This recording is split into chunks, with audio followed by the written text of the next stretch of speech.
10 more comedians vied for a chance to advance to the finals during the second day of competition at the Viaero Great American Comedy Festival in Norfolk. A commercial for Olive Garden, the classy Italian chain restaurant. Their tagline is just, Olive Garden, when you're here, you're family. So does that mean they don't fully accept any of your choices if you go?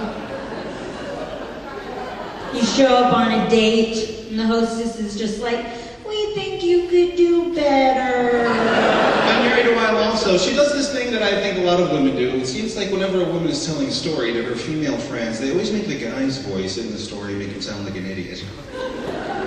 Every woman does this impression. This is her on the phone. I'm 2 feet away. I'm pretty sure she's talking about me. She's like, yeah, Patricia, he's an hour and a half late. He finally gets there. He's like, oh, I'm sorry, I forgot. You should hear him. He's pathetic. There was traffic. Oh, is that me, honey? Nailed it. Middle school one year decided that we're going to pave the dirt road with a brick and cement. And the students were required to bring bricks and cement to the school, and we worked really hard for 2 weeks. And finally we built the road. And years later, I heard about the term child labor. I was like, what? Those kids got paid? Often when you're hanging out with work friends, though, right? That can get a little crazy when there's alcohol involved. I was at a work party a couple years ago. This guy in our company in his 60s, hitting on a girl in her 20s. Heard him say to her, hey, we're all the same age in heaven. Where's that coming on the creep scale? All the same age in heaven? Is that what happens when you get older? You just start staring at chicks? Yeah, I'll hit that in the afterlife. Last week I took my 3-year-old niece Addison to gymnastics class. It's a big viewing area for all the parents to sit and watch. It's literally 25 3-year-olds running into stuff. It's adorable and hilarious. So I was watching with a big goofy grin on my face. One of the moms walks up to me and says, well, which one's your child? And I said, oh, none of them.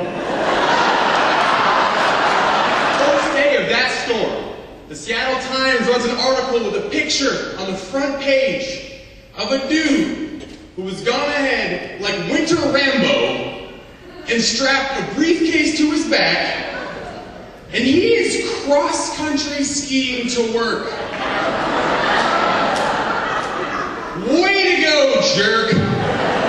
These same folks, they think that the gay people were the first group to ever just take an arbitrary symbol and apply it to themselves, rainbow, us. That's ridiculous. That's been going on for centuries, millennia. When my people, the Jews, took the 6-pointed star, the ninjas were pissed.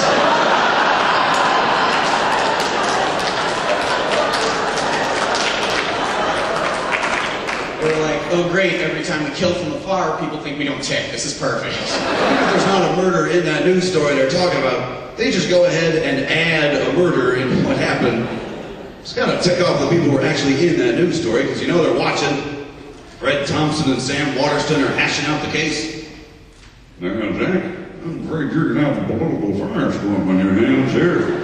You insist on prosecute this perjury murder. Politics is your area, not mine. One of the things I like to do, I like to go to Walmart and people watch, because you never know what you're going to see, you know? I was at Walmart the other day, I'm in line behind this lady, and she's kind of a big lady, and she's buying 5 bags of Snickers and a case of Slim Fast.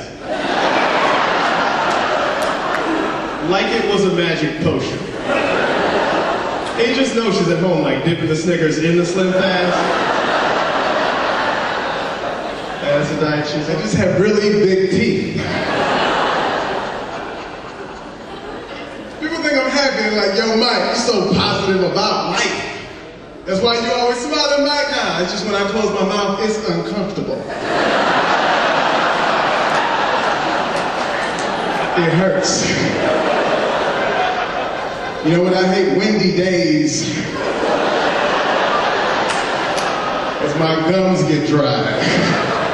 The event was hosted by last year's festival winner, Kermet Apio. When I got back to Seattle, my kids were so excited. Didn't quite understand my son was just walking around the house carrying a trophy. And he was so excited, and so we called my mom back in Hawaii. I hear him on the phone with her, and he goes, "Grandma, Daddy's the president of Nebraska."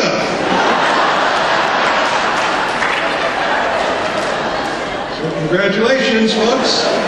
Judges Chris Mazzilli, David Tochterman, and Eddie Brill chose 4 competing comedians to move on to the final round, which will be Saturday night at the Johnny Carson Theater in Norfolk. Our first finalist, from Austin, Texas, MacRae.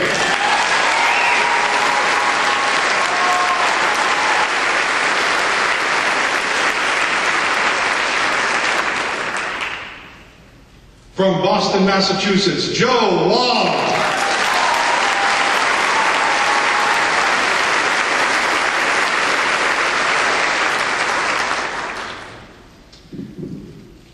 From Sacramento, California, Winfield.